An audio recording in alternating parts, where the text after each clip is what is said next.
আৰু তাৰ লগতে আৰু এটা কথা কওঁ, এইবিলাক যে মই কোৰ্চৰ নাম যে ক'লো, কমাৰ্চৰ CA, আৰ্টছৰ যে মই ক'লো BCMC, BFA, এনিমেশ্যন, টুৰিজিম, বিশেষকে টুৰিজিমটো।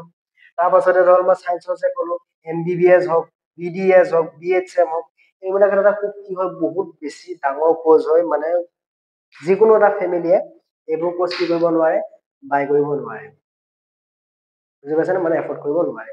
এটা কথাটো হ'ল কি, যদি তুমি ঘৰত ডিমাণ্ড দিছা যে মই এইটো বস্তুৱে পঢ়িম বুলি, যদি ঘৰত ডিমাণ্ড দিছা, মই ঘৰৰ গাৰ্জেনখিনিকো মই এটা কথা ক'ব বিচাৰো, যিমানখিনি অভিভাৱক থাকে, যে কেতিয়াও নিজৰ সন্তানক আপুনি লোন লৈ নপঢ়াব।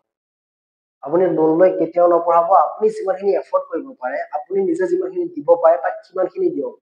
ষ্টুডেণ্টক লোন লৈ পঢ়োৱাৰ একো দৰকাৰ নাই। মই এটা কথা উদাহৰণ দিওঁ, APJ আব্দুল কালাম, BR আম্বেদকাৰ, একদম গুচি আহি কিনে সৰ্বপল্লী ৰাধাকৃষ্ণ, এই গোটেইখিনি কোনো মাক বাপেকে লোন লৈ কিনে পঢ়োৱা নাছিলে। সিহঁতে নিজৰ স্কলাৰশ্বিপ পাইছিলে, নিজৰ বলত, নিজৰ দমত সিহঁতে কি পাইছে, স্কলাৰশ্বিপ পাইছে।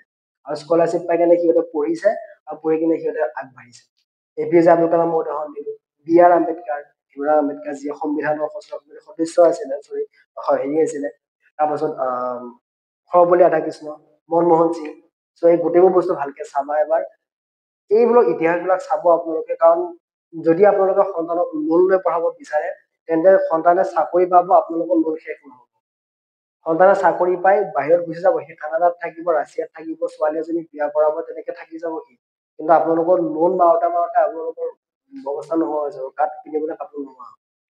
চ' ইমানখিনি হেৰি দিয়াৰ দৰকাৰ নাই, নিজে যিমানখিনি এফৰ্ড কৰিব পাৰে সিমানখিনি পঢ়াওক।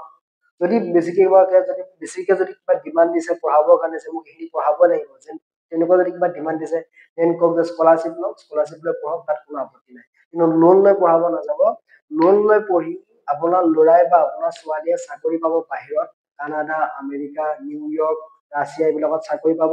তাত গৈ নিজে সুখ শান্তি এচ কৰি থাকিব, আপোনালোকে ইয়াত লোন মাৰি থাকিব লাগিব। কথাবোৰ এবাৰ ভাবিব, এবাৰ চিন্তিব। ধন্যবাদ।